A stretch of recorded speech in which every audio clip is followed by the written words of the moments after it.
नमस्कार, कैसे हैं आप सब। उम्मीद करते हैं आप सब अच्छे होंगे। तो आज हम जिस पर चर्चा करने वाले हैं वो है महादेव वर्मा की रचना चुभते ही तेरा अरुण बाण। तो महादेव वर्मा जो है वह छायावादी कवि में प्रमुख कवित्री मानी जाती हैं और वे जो है उनकी रचनाओं में गहरी करुणा और वेदना है।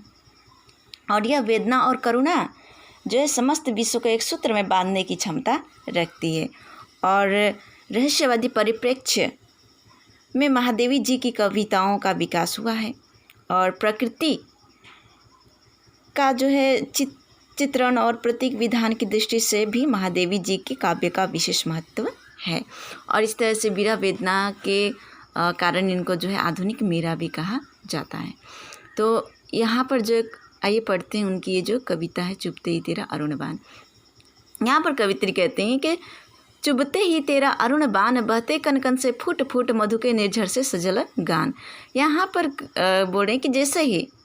सूर्य के लाल रंग का किरण जगत में या धरती पर पड़ते ही, यहाँ पर अरुण बाण यानी लाल रंग का जो किरण है उसको बाण के समान बताया गया है। सूर्य के लाल रंग के जो किरण है, बोल रहा है कि वह जो है जब धरती पर पड़ता है तो बहते कनकन से फुट फुट, यानी कि जो वह जो यहाँ पर जो मधु के निर्झर कहने का अर्थ वह जो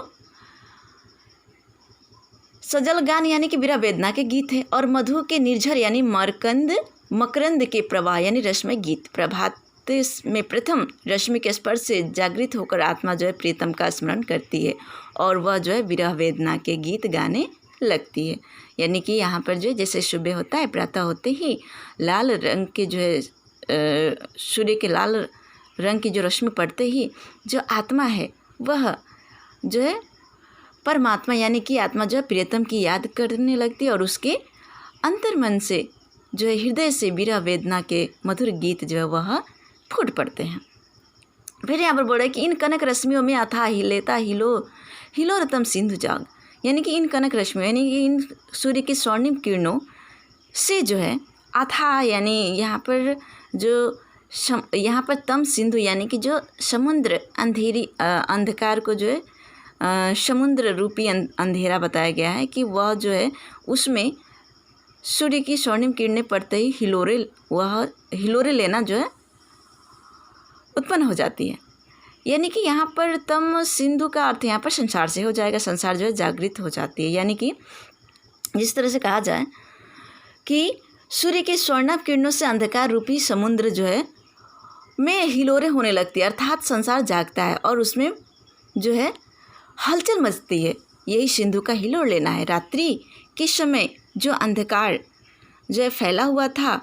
और संसार की सभी वस्तुएं स्थिर या जड़ बनी हुई थी, उसमें अब हलचल उत्पन्न हो जाता है, यानी वे अपने क्रियाकलाप में लग जाते हैं। फिर जो है यहाँ पर बोल रहा है कि उसमें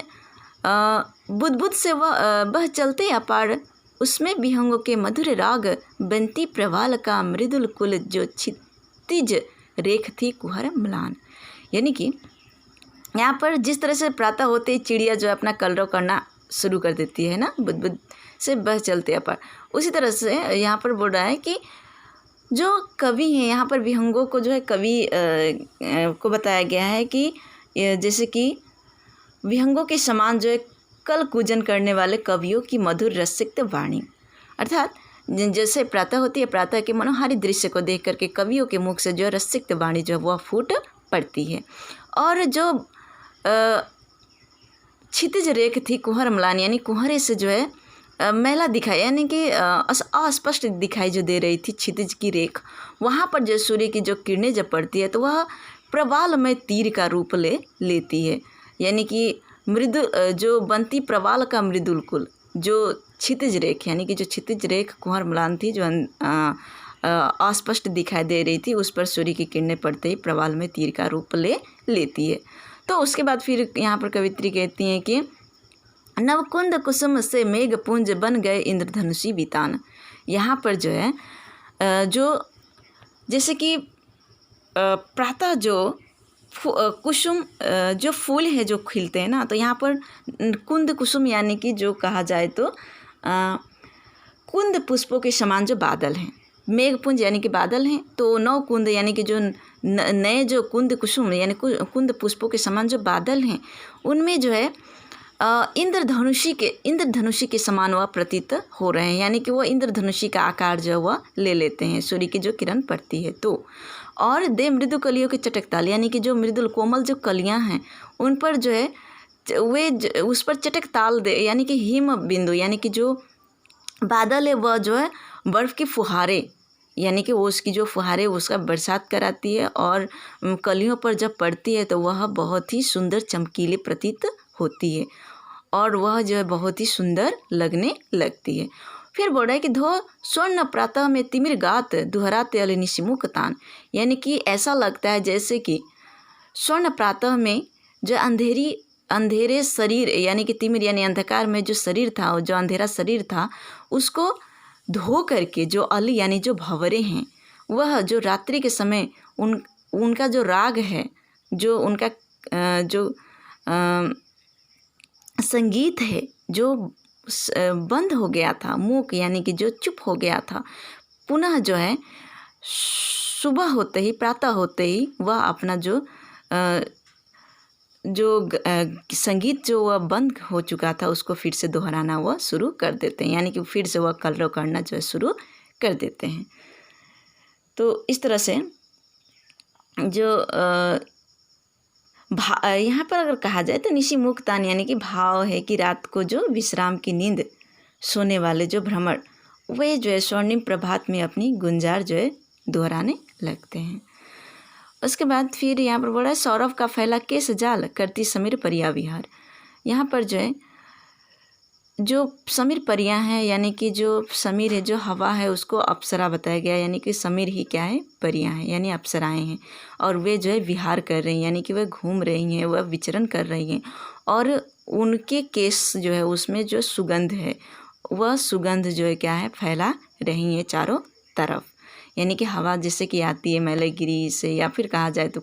जो सुबह की जो हवा होती है वह अपने साथ जो है सुगंध यानी कि अनेक प्रकार के जो फूलों का हो या किसी तरह का हो जो अपने साथ सुगंध लेकर के आती है। इसी तरह से यहाँ पर जो हवाएं हैं वह परियों के समान जो है विहार कर रही हैं और अपने साथ जो उनके केस में जो है जैसे लग रहा है केस पास में जो है जो खुशबू या सुगंध फैला रही हूँ। फिर यहाँ पर कवित्री कहती हैं कि यहाँ पर जो है गीली केसर मद झूम झूम पीते तितली के 9 कुमार मरमर का मधु संगीत छेड़ देते हिल पल्लव अजान। यहाँ पर जो है जो तितली के 9 कुमार हैं वे गीली केसर का मद पी करके यानी कि उसके नशे में जो है उसका रस पान करके उसके नशे में झूमने लगते हैं और जो मरमर का सुगंधित मधु संगीत छेड़ यानी कि जो पल्लव हैं यानी कि हवा के झोंके से पल्लव यानी पत्ते डोलने लगते हैं यानी कि हिलने लगते हैं और इस तरह से ऐसा लगता है जैसे मरमर की मधुर संगीत छेड़ रही हो, यानी कि जब पत्ते हिलते हैं तो उसमें से एक आवाज़ आती है ना और वह जो है आवाज़ वो मधुर संगीत के समान जो है प्रतीत होती है, मरमर के मधुर संगीत के समान वह प्रतीत होती है। यानी कवित्री कह रही हैं कि वह बहुत ही सुंदर बहुत ही प्यारी संगीत के रूप में वह सुनाई पड़ती है। फिर यहाँ पर जो है कह रही हैं कि फैला अपने मृदु स्वप्न पंख उड़ गए नींद निशी क्षितिज पार, यानी कि यहाँ पर अगर कहा जाए तो निशी यानी रात्रि को जो है पक्षी के समान बताया गया है, जो रात जो नींद है नींद को पक्षी के समान और जो स्वप्न है वह पंख यानी कि जो नींद रूपी पक्षी का जो है स्वप्न है वह पंख है। यानी कि जिस तरह से जो है रात में नींद जो है अपने पंखों को फैलाए हुए सो रही थी और जैसे ही जो सूर्य रूपी जो शिकारी है यानी कि नींद को एक चिड़िया के रूप में रूपित करने पर स्वप्नों को उसकी पक्षी के पंख मानना उचित है। जैसे ही शिकारी के बाण से जो है त्रस्त पक्षी पंख जो है फैलाकर उड़ जाता है, ठीक उसी प्रकार जो है सूर्य रूपी जो है शिकारी यानी सूर्य रूपी जो है सूर्य के किरण रूपी बाण के स्पर्श से जो है नींद रूपी जो पक्षी है वह त्रस्त होकर के उड़ गई। यानी कि वह जो है अपने पंखों को फैला करके वह यानी कि नींद जो है भाग गई। जैसे कि सूर्य की किरण जैसे ही धरती पर पड़ती है वैसे ही जो नींद थी वह नींद जो अपने पंख स्वप्न रूपी पंख को फैला करके वह उड़ जाती है। और फिर बोल रहे हैं कि अध खुले दृगों के कंज कोश पर छाया विस्मृति का खुमार रंग रहा हृदय ले चतुर हास यह चतुर चितेरा सुधि विहान। और फिर बोल रहे हैं कि जैसे ही अध खुले दृगों के कंज कोश का अर्थ यहाँ पर होगा कि जो दृगों के कंज कोश यानी नेत्र रूपी कमल कुंडल, ठीक है। यानी कि जैसे ही सवेरा होते ही जो नींद आँखें जो खुलती हैं तो आँखें खुलने से जो है उस पर जो है अपने प्रिय यानी आत्मा जो है प्रियतम का स्मरण करते हुए उसकी स्मृति उसकी यादों की जो नशा है उस पर छाई रहती है। और जब यादें आती हैं विस्मृतियाँ तो उसके हृदय में जो है सुख दुख की जो चित्र है वह अंकित होने लगती है। यानी कि वह सुख और दुख का आभास करने लगता है। यानी कि जो यादें हैं उन यादों में। और यह जो है इसको जो है चतुर चितेरा सुधि विहान, यानी कि यहाँ पर जो है कवित्री उस आध्यात्मिक उस चित्रकार का वर्णन करती है कि वह जो सुधि विहान यानी स्मृतियों की ये जो सवेरा है वह चतुर चित्रकार के समान उसको बताया गया है, जो कि हृदय पर जो है सुख दुख के यादों की जो है चित्र अंकित करता है। अब यहाँ पर कहा जाए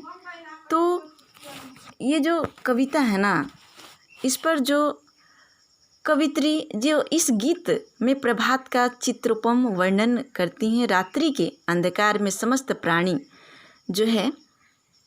निद्रा मग्न रहते हैं, उनमें चेतना का संचार नहीं होता। सूर्य रश्मि के स्पर्श से उनमें चेतना का उदय होता है, नवीन गति का संचार होने लगता है। और